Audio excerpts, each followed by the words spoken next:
하나님이 세상을 이처럼 사랑하사 독생자를 주셨으니 이는 저를 믿는 자마다 멸망치 않고 영생을 얻게 하려 하심이라. 아멘. 사랑과 은혜가 넘치시는 하나님 아버지, 이 시간 우리들을 하나님의 자리, 하나님을 높이는 예배의 자리에 모이게 하시고 찬송과 말씀으로 예배드리게 하심을 먼저 감사를 드립니다. 오직 우리들의 삶의 중심이 하나님의 말씀 중심이 되어 세상을 돌아보고 분별할 수 있는 지혜와 믿음을 충만하게 허락하시고 거룩한 믿음의 군사로 나아가게 하시옵소서. 예배의 중심이요 주체가 되시는 하나님을 섬기며 우선의 삶이 무엇인지 알게 하시고 겸손과 성김의 모습으로 이웃을 돌아볼 수 있는 예수 그리스도의 사랑을 실천할 수 있게 은혜 내려 주시옵소서. 오직 구원자 되시는 예수님의 십자가의 사랑만이 우리를 죄에서 구원케 하시고 믿음으로 말미암아 천국의 길로 인도하시는 이 놀라운 복음이 세계와 나라와 지역에 넘쳐나게 하시옵소서. 이 시대를 분별할 수 있는 안목을 주시고 시대의 흐름이 어떻게 흘러가는지 돌아보게 하시고 말씀과 기도로 무장하여 믿음에서 떠나지 않게 용기와 담대함을 허락하시고 감사와 평안이 우리 안에 넘쳐나게 하시옵소서. 종교 행사와 교육부 여름 성경학교 등 많은 행사들이 진행을 앞두고 있습니다. 준비하시는 모든 분들에게 은혜와 사랑으로 채워주시고 자원하는 마음과 즐거운 마음과 기쁜 마음으로 준비하게 하시고 재정과 모든 순수가 잘 준비되어 은혜로운 시간이 되게 하여 주시옵소서. 이 나라와 민족을 붙들어 주시길 원합니다. 정치, 경제, 문화를 등 안정화를 시켜주시고 이 나라의 모든 사람들이 하나 되게 하시고 분열되지 않고 하나님을 경외하는 나라로 세계 속의 중심이 되어지는 굳건한 나라 되게 하시옵소서. 이 나라 이 교회들이 하나님의 말씀 가지고 일어나게 하시고 믿는 자들이 거룩한 모습으로 사회 속에 빛을 발하는 교회들로 나아가게 하시옵소서. 먼저는 지도자의 거룩함과 청렴함을 허락하시고 성도들의 삶 또한 하나님의 말씀으로 무장되어지게 하여 주시옵소서. 쾌락과 향락이 넘쳐나는 세상 속에서 진정한 하나님이 원하시는 삶이 무엇인지 말씀 속에 깨달아 넓은 문이 아닌 좁은 문으로 천국의 문으로 나아가는 삶이 되게 하시옵소서. 우리 입술의 말들을 돌아보게 하시고 부정과 험담과 질타와 그러한 이런 악한 말들을 멀리하게 하시고 사랑과 격려와 칭찬과 좋은 말들로 채워주셔서 내 이웃과 사람들을 살리는 우리들이 되게 하여 주시옵소서. 이끌어가시는 목사님과 장로님, 권사님, 집사님, 모든 성도님들이 하나 되어 하나님께 찬양의 제사 드리는 예배가 되게 하여 주시길 소망하며 예수 그리스도의 이름으로 기도드립니다. 아멘. 함께 나눌 말씀은 로마서 3장입니다.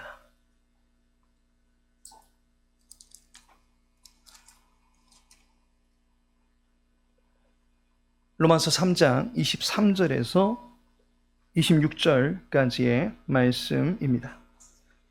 23절에서 26절까지 함께 읽습니다.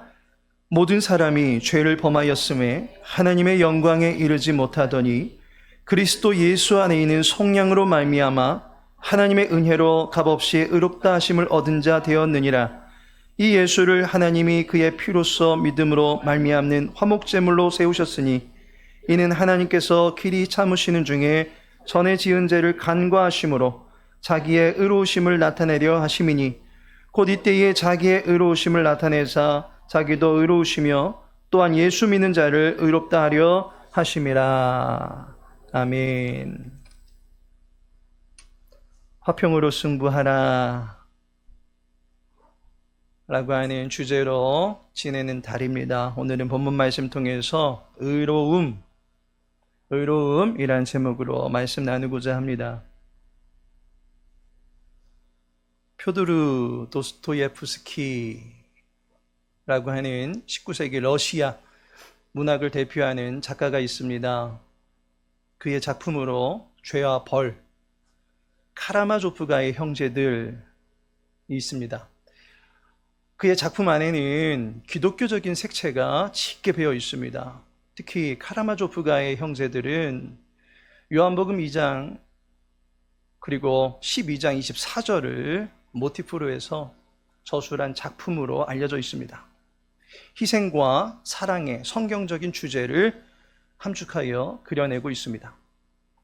그는 비록 신학자가 아님에도 불구하고 기독교적인 가치관이라고 할 수 있는 신앙과 사랑을 그의 글을 통해서 매우 심도 있게 담아내었습니다. 20세기에 들어서서 러시아에는 도스토예프스키를 잇는 거대한 문호가 또 한 명 탄생합니다. 그의 이름은 알렉산드르 솔제니친입니다. 솔제니친은 지금 러시아인 구소련에서 활동한 작가입니다. 스탈린의 반인륜적인 학살과 반인간적인 독재 체제에 대한 일침을 지적하면서 기독교적인 가치관에서 비롯된 많은 작품들을 내놓으며 사회 계몽에 힘쓴 인물로 알려져 있습니다. 기독교를 말살하고 자기의 야욕만을 위하여 세계 대전을 일으키며 학살을 일삼았던 스탈린과 구소련의 심각한 문제를 두고 하나님을 잊어버렸기 때문이다 라고 말합니다. 모든 범죄의 결정적인 원인은 영성을 잃어버린 인간 의식에서 비롯되는 것이고 하나님을 잊을 때 대재앙의 사단이 된다 라고 말합니다. 여호와 없이 걸어가는 길이 악의 길이고 멸망과 재앙을 불러들이는 길이 된다 라고 하는 것을 오늘 새벽의 잠언을 통해서도 살펴보았습니다. 따라서 우리는 하나님을 잊지 아니하고 늘 기억할 수 있어야 됩니다. 하나님을 떠나서는 인간은 그 어떤 유익도 누릴 수가 없습니다. 하나님을 망각한 채 살아가면서도 이 생에서 나는 행복합니다 라고 생각하는 사람이 있다면 그것은 고통의 마취제를 맞아서 고통을 알지 못하는 것뿐이고 저주의 절벽이 보이지 아니하는 안개 속에 서 있는 것과 같은 처지다라는 것을 깨달아야 됩니다. 하나님을 만날 때 인간은 비로소 화평을 누릴 수 있습니다. 진정한 평안을 얻을 수 있습니다. 하나님의 은혜가 우리 위에 덮일 때 평화가 찾아옵니다. 따라서 인간은 하나님을 만나야 합니다. 이 시간 하나님과 우리 사이를 중재하신 분의 이야기를 들려드리고자 합니다. 도스토예프스키가 그의 책으로 또한 솔제니친이 그의 작품으로 하나님을 보여주었다면 이 시간 소개해드릴 분은 하나님을 그의 온몸으로 보여주신 분이십니다. 우리와 하나님 사이에 화평의 다리를 놓으시되 의로움이라고 하는 능력으로 하나님을 만날 수 있도록 도우신 예수님의 이야기에 귀를 기울여 보시기 바랍니다. 우선 이달의 마음 돌판 말씀 한번 보시기 바랍니다. 화평으로 승부하라 주제 말씀입니다. 야고보서 3장 18절 말씀 함께 읽겠습니다. 화평하게 하는 자들은 화평으로 심어 의의 열매를 거두느니라. 화평하게 하는 자들이 화평을 심는다라고 말씀합니다. 그리고 그 화평을 심게 되면 의의 열매를 거둘 수 있다라고 말합니다. 의로움이라고 하는 것은 하나님의 과수원에서만 맛볼 수 있는 열매입니다. 열대 과일은 적합한 환경이 마련된 데서만 맺히게 되듯이 의의 열매는 오직 하나님 안에서 얻을 수 있습니다. 하나님이 주시는 열매를 화평을 심을 때에 얻을 수 있습니다. 이것이 우리에게 소망의 메시지가 된다라고 하는 것입니다. 왜냐하면 본문을 보니까 아담 이후에 인간이 심어놓은 것은 모두 다 죄뿐이다 라고 하는 것을 알게 됩니다. 인간은 스스로 화평을 심을 수가 없습니다. 화평의 열매라고 하는 의로움을 인간은 자기의 수고에 의해서 수확할 수가 없습니다. 인간은 죄만 심는 존재입니다. 평안으로 서로를 살리는 기운을 심기보다는 나 죽지 않으려고 상대를 죽이려고만 하는 죽음의 기운만을 무자비하게 심습니다. 어차피 죽을 거 같이 죽자라고 하는 절망의 기운만을 심는 것이 인간의 본능입니다. 보면 23절에 보시면 모든 사람이 죄를 범하였음에, 모든 사람이 죄를 범합니다. 죄라고 하는 것은 하나님을 대적하게 만듭니다. 그리고 하나님을 의지하지 아니하며 하나님을 불신하게 만듭니다. 태초 인간이 죄를 저질렀습니다. 그로 인해서 에덴에서 쫓겨납니다. 모든 사람들을 하나님으로부터 영원토록 분리된 사망의 깊은 골로 추방해 버리는 것이 죄입니다. 하나님에게만이 아니라 죄는 하나님의 동산 밖에 나가서는 사람들을 대적하는 불법과 만행과 학살을 자행하게 만들었습니다. 불신과 불법을 나타내는 일에 있어서 누구 하나 예외가 없습니다. 하나님을 떠난 인간의 삶은 이제 죄가 상식이 되고, 죄가 보편이 되고, 죄가 일상이 되고 맙니다.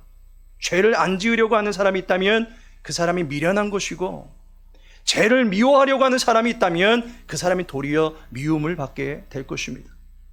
그 사람의 죄를 지적하기라도 하면 왜 나만 갖고 그래? 저 사람도 다 그러는데 라고 하는 사회 분위기가 형성되는 것, 그것이 죄악이 뿌려놓은 열맥 속에서 살아가는 인간사의 모습이다라고 하는 것입니다. 교회도 마찬가지입니다. 주님께서는 누룩을 조심해라 라고 말씀하십니다. 누룩, 아주 작은 효모입니다. 그런데 그 작은 누룩이 그보다도 몇 배 더 많은 고운 가루를 부풀려 버리는 효과를 나타냅니다. 작은 죄가 하나 둘 쌓이게 되면 모두 그러는데 나만 유별나게 할 필요 뭐 있냐라고 하는 무뎌짐과 무력함에 자기 자신을 합리화시키게 된다라고 하는 것입니다. 기도 안 하는 교회, 점점 성령의 열기가 식어질 수밖에 없습니다. 헌신 안 하는 교회, 점점 열정이 사라질 수밖에 없습니다. 죄가 점점 얽어매어서 우리의 기도하는 입을 막고 우리의 헌신하는 손발을 묶어버리고 하나님을 사모하고자 하는 우리의 마음마저 시커먼 죄로 덮어버리게 만드는 것입니다. 강준민 목사님의 배려의 영성이라고 하는 책에 보니 지금의 목회 현장에서 사라져가는 단어가 여러 가지 있다라고 밝히고 있습니다. 충성, 순종, 온유, 겸손, 헌신, 그리고 배려, 서로를 배려하고자 하는 따스한 마음씨가 교회 안에서도 사라지고 있다라는 것입니다. 죄악의 가라지들이 교회 안에 뿌려지고 있다라고 하는 것을 우리는 이 시대의 정면으로 직면해 있다라고 하는 것을 깨달아야 됩니다. 이러한 죄로 말미암아 결국 인간은 죄가 가져다주는 열매만을 거둘 수밖에 없다라고 하는 것을 본문이 말해주고 있습니다. 죄가 관영해지게 되면 결국 하나님과의 분리밖에 없습니다. 23절 보시면 하나님의 영광에 이르지 못하더니, 죄는 하나님과의 화합이 아닌 단절이라고 하는 열매를 거두게 합니다. 하나님께로 접근할 수가 없게 만듭니다. 만날 수가 없습니다. 교제할 수가 없습니다. 동행할 수는 더더욱 없습니다. 그 능력을 경험한다라고 하는 것은 불가능합니다. 오직 죄의 방사능 아래서 온갖 왜곡된 생각과 더러운 행실로 죄에 또 다른 죄를 더하며 살아갈 수밖에 없는 처지가 됩니다. 하나님의 영광에 이르지 못하면 그 자체가 죽음입니다. 하나님의 영광이 나와 함께 하지 않으면 잠깐 불편한 그런 정도가 아니라 끝내는 불행이 되고 맙니다. 이것은 마치 광야의 구름과 불기둥으로 여호와의 영광을 나타내시며 우리를 이끄셨던 이스라엘 백성들의 처지와도 같았다라고 하는 것을 알게 됩니다. 구름과 불기둥이 그들 앞서 행할 때 어떤 일이 벌어졌습니까? 하나님의 영광으로 함께 하시고 영광 중에 이스라엘과 교제할 때 어떤 일이 벌어졌습니까? 이스라엘 백성들은 광야에서도 든든히 지낼 수 있었습니다. 낮에 해에게서 상치 아니하게 해주시고 밤의 추위에는 오그라들지 않게 해주셨습니다. 바로가 애굽의 병거를 몰고 올 때 홍해만 갈라지는 이적이 벌어진 것이 아닙니다. 구름과 불기둥이 그들의 뒤를 호위하고 있었다. 추격해 오지 못하도록 막아주고 있었다라고 하는 것을 알게 됩니다. 출애굽기 14장 19절에 이스라엘 진 앞에 가던 하나님의 사자가 그들의 뒤로 옮겨가매 구름 기둥도 앞에서 그 뒤로 옮겨. 하나님의 영광이 이스라엘 백성들을 보호하고 계셨습니다. 하나님 때문에 이스라엘은 화평을 누릴 수 있었습니다. 그런데 만일 그 영광이 함께하지 않으면 어떻게 되었겠습니까? 광야의 삭막한 그 환경에 치여버리고 사람들의 불평과 원망의 소리가 가득한 그 지옥 같은 그 공동체 속에서 사람의 치일 수밖에 없었을 것입니다. 절망적인 상황에서 한탄하고 탓하고 해결되지도 않는 문제더미들만 늘어놓으면서 울고만 있었을 것입니다. 광야에서 길을 잃었을 것이고 결국에는 애굽의 병거에게 치여버리고 말았을 것입니다. 광야가 그들의 무덤이 되었을 것입니다. 자신들이 밟고 나아가야 되었던 인생의 무대가 하나님의 영광이 있지 아니할 때는 온통 무덤이 되는 것을 경험할 수밖에 없었다라고 하는 것입니다. 하나님의 영광에서 떠나버린 인생은 결국 죄가 가져다주는 죽음의 열매를 맛볼 수밖에 없다라고 하는 것입니다.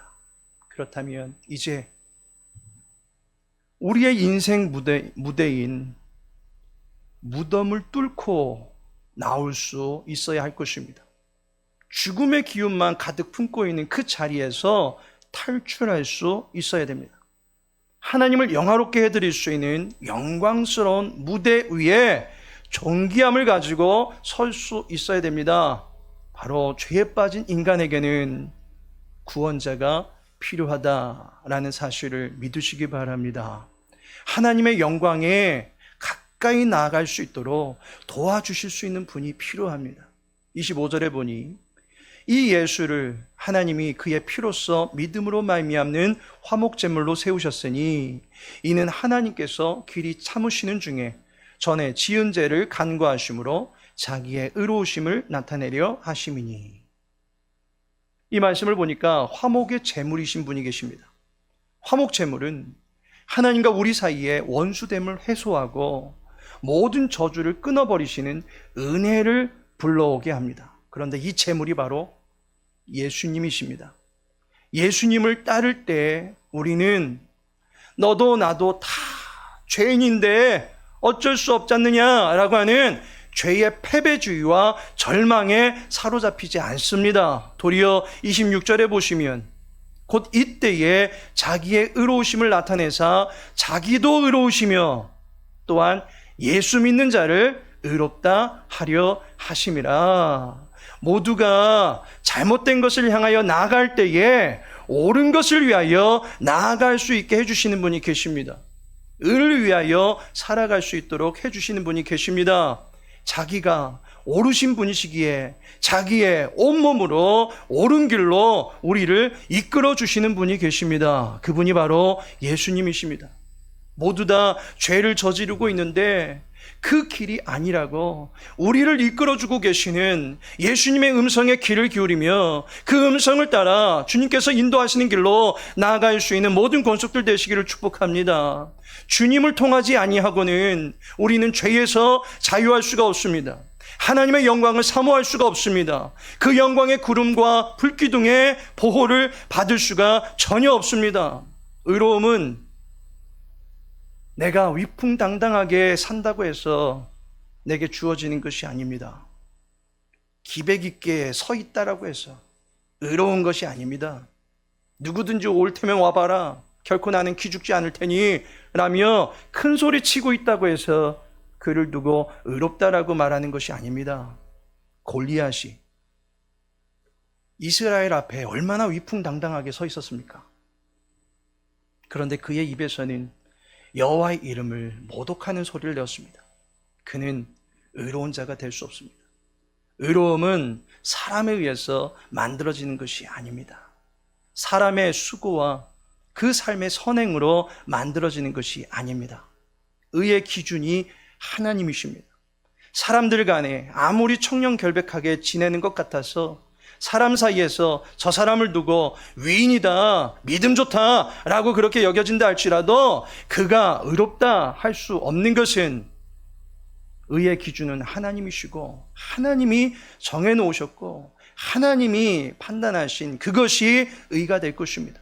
하늘까지 오르지도 못하는 것이 인간일진데 자기의 의의 수준이 하늘에 계신 하나님께도 견줄 수 없는 것이 인간일진데 어찌 자기 스스로 의로움을 만들어낼 수 있으며 의롭다라고 자부할 수 있겠습니까? 의로움의 길은 오직 하나님께서 우리 앞에 열어주시는 것입니다. 하나님께서 의를 뿌려주실 때에 비로소 의의 나무가 자라고 그 열매를 얻을 수 있게 됩니다. 이사야 45장 8절에 보니 하늘이여 위로부터 공의를 뿌리며 구름이여 의를 부을지어다. 땅이여 열려서 구원을 싹트게 하고 공의도 함께 움돋게 할지어다. 나 여호와가 이 일을 창조하였느니라.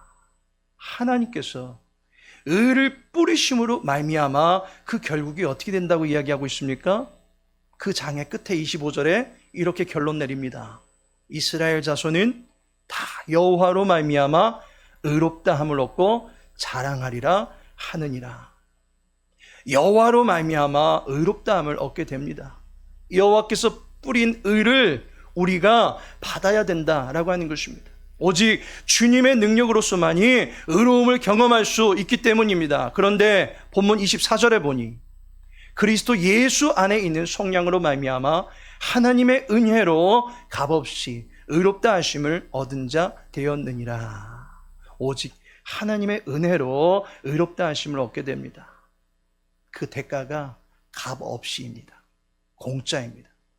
하나님이 그의 강력한 소원을 우리에게 두시고 우리를 의롭게 하시고자 예수님을 보내주셨습니다. 의의 나무가 되신 예수님 믿을 때 하나님께서 우리에게 주시는 의로움의 자리에 그 의로움의 그늘 아래에 서게 될 수 있음을 믿으시기 바랍니다. 예수님이 우리와 하나님 사이를 중재하사 화평을 이루어 주십니다. 화평을 이루는 도구가 의로움입니다. 예수님께서 자기의 의로움의 옷을 우리에게 입혀주시면서 우리 또한 의로운 백성이 되게 해주십니다. 주님의 옷을 입는다라고 하는 것은 주님과 한 멤버요, 공동체요, 한 몸이다라고 하는 증거입니다. 예수님과 함께 의의 옷을 입고 하나님을 따르는 믿음의 길로 나아가시는 주님의 사람들 되시기를 바랍니다. 하나님께서 사랑하시는 성도 여러분,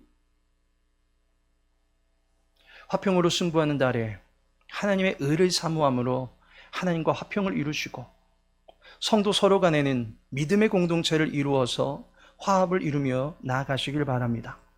의의 주요, 믿음의 주이신 예수님께서 우리의 화평을 이루어 주심을 믿고 나아갈 수 있는 모든 권속들 되시기를 바라겠습니다. 지금은 성자 예수 그리스도의 은혜와 성부 하나님의 크신 사랑과 성령 하나님의 내주 교통 인도 위로하심이 의의 나무가 되사 의의 열매를 공급해 주시는 하나님을 기억하고 더욱 의지하기를 원하는 모든 교우들 위해 이제로부터 영원토록 함께 있을지어다. 아멘.